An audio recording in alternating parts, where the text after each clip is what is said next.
That was allowed. That was the law and the legislation at the time of Yusuf alayhi salam. This act was permissible out of honor and respect only, not ibadah, not worship. Then it was allowed to greet someone by bowing as a courtesy. But at the time of the Prophet Muhammad sallallahu alaihi wasallam, in this Sharia that we have now, then is it permissible to prostrate to anyone as an act of worship? Shirk. Just like at the time of Yusuf alayhi salam, it was not allowed to prostrate to anyone as an act of worship.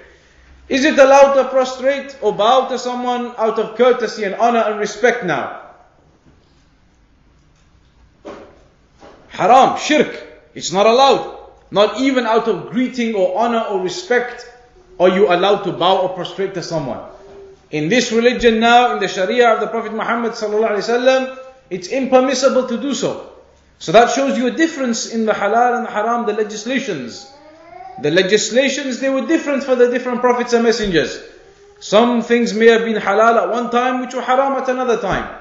But the point being, even if those legislations were different, the source was the same for all of them. The source was that they were calling to that Tawheed, even if the rulings were different from time to time. Allah subhanahu wa ta'ala mentioned that in the Quran, وَلِكُلٍّ جَعَلْنَا مِنْكُمْ شِرْعَةً وَمِنْهَاجًا, that we made for all of you a methodology. There was a methodology for all of you in terms of the legislations and the rulings and the ahkam, the regulations. So then if that's the case, if it's the case that all of the prophets and messengers, they called to this Tawheed, then what is this Tawheed? What is the definition of Tawheed? Tawheed, in a nutshell, in a summary form, you can say that it's derived from the word wahhada yuwahhidu in the Arabic language, which means to make something single and unique. That's what the word Tawheed means. To make something single and one and unique. That's what Tawheed means. Make something single and one and unique. But then the question is, how do you make something single and one and unique? How do you do that? How do you make something single and one and unique? Two things are required, two aspects are required to be able to make something truly unique. And these two aspects are in fact the two pillars of La ilaha illallah. They are the two pillars of La ilaha illallah. For someone to make the pure Tawheed of Allah, to make the uniqueness and oneness of Allah, you require two things. And they are? Affirmation and negation. Al-ithbat wal-nafi. Affirmation and negation. You must have affirmation and negation to make something single and unique. What does that mean then? What's an example of affirmation and negation and making something unique? Some of the scholars, Sheikh Muhammad bin Salih al-Uthaymeen, rahimahullah ta'ala, he gave an example similar to what we will mention. He said, now, for example, if I was to say to you that there's a brother in this room, for example, Faisal, I say to you, Faisal is standing up. I say to you, Faisal is standing up. We're all stood outside the hall. We're all stood outside the hall, and I tell you that in the hall there are some people, and Faisal is standing up. We're all outside.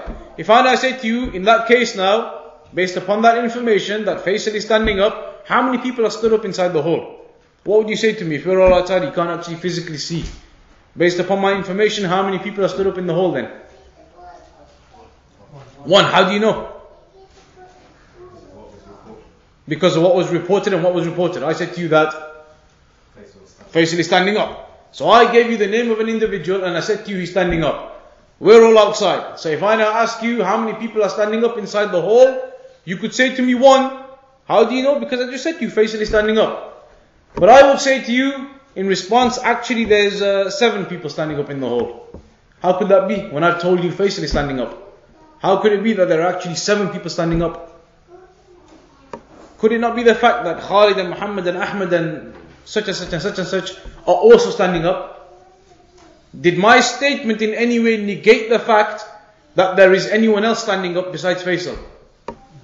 My statement didn't mention anything about that. Maybe everyone in the hall is standing up. Is it possible or not? It's possible. I didn't say anything about anyone else.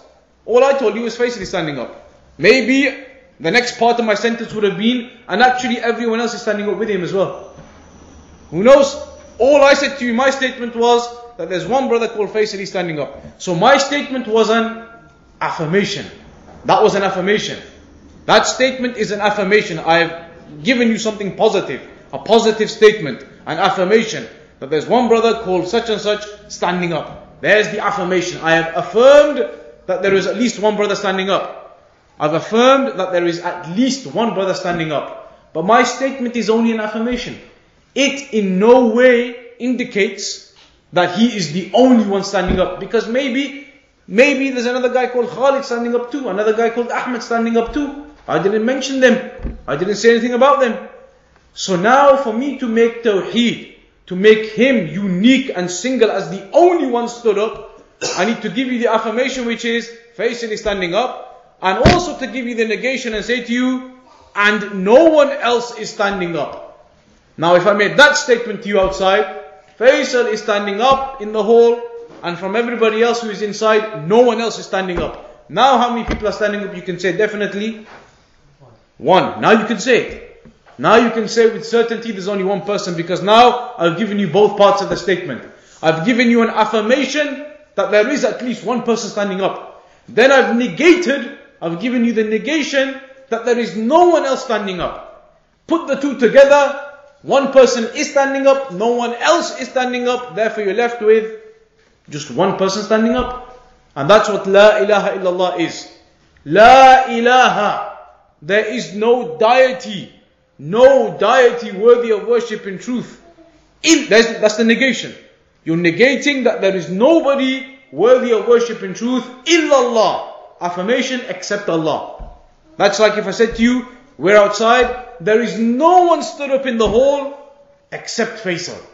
Negation, affirmation, therefore you're left with one person stood up.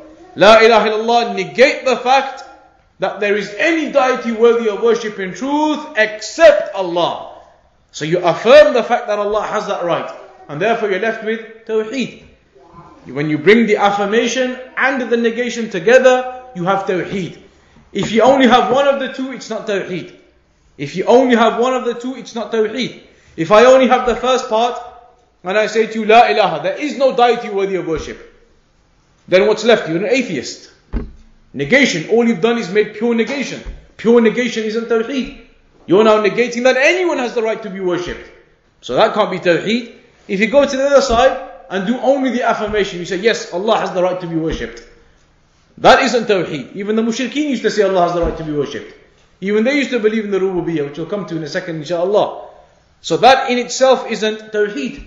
Maybe a person comes to you, he says, yes, I believe Allah has the right to be worshipped. So you say, mashallah, he must be upon Tawheed. But the reality is he's only affirmed. Maybe then he whispers, but I also believe that Buddha has the right to be worshipped, and this statue has the right to be worshipped, and Isa has the right to be worshipped. He didn't negate anything. All he gave you was an affirmation. So you understand now that Tawheed is this affirmation and negation. La ilaha, there is no deity worthy of worship, negation, illallah, except Allah subhanahu wa ta'ala. That is the core and the fundamental of the religion in, as they say, your nutshell.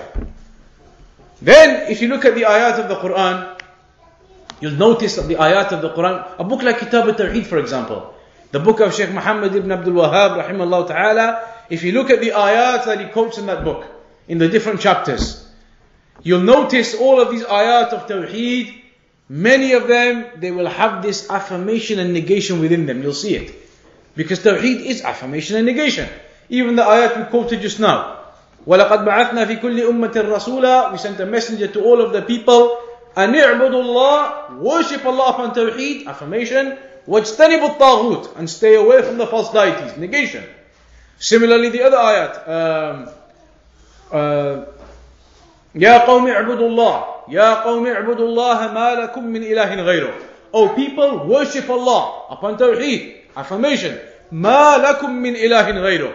You do not have any other deity to worship besides Allah. Negation. That is what the essence of Tawheed is. To have the affirmation and the negation. Then, if we now understand what the meaning of Tawheed is, what the word actually means, and how to actually perform Tawheed with this affirmation and negation, then what do we mean by it in a more specific sense in terms of the religion? Then in terms of the religion in the more specific sense, and all of this to understand as an introduction, when we speak about the beginnings of Tawheed and Shirk from the time of Nuh alayhi salam, which we'll get to inshaAllah. In the specific sense then, as we know, then Tawheed is of 3 categories. And in fact, some of the scholars, the Salaf, you might read in their books that they only used to mention 2 categories. The reality is 3 categories or 2 categories, they all return back to the same point. The famous categorization that is understood by the people is the 3 categories: Rububiyyah, Uluhiyyah and Al-Asma wa Sifat. The Salaf sometimes they used to say that Rububiyyah and Al-Asma wa Sifat, the Lordship of Allah and the names and attributes, they are 1 category, and Al-Uluhiyyah, the worship, is 1 category. But in essence, they still had all 3 of them there. It's just that they used to categorize Rububiyyah and Al-Asma wa Sifat together into 1, and Uluhiyyah into 1. So they had 2 in that way. But then we always put them up and make it easy to understand. Al-Rububiyyah wal-Uluhiyyah wal-Asma wa Sifat. So what is that then? Al-Rububiyyah.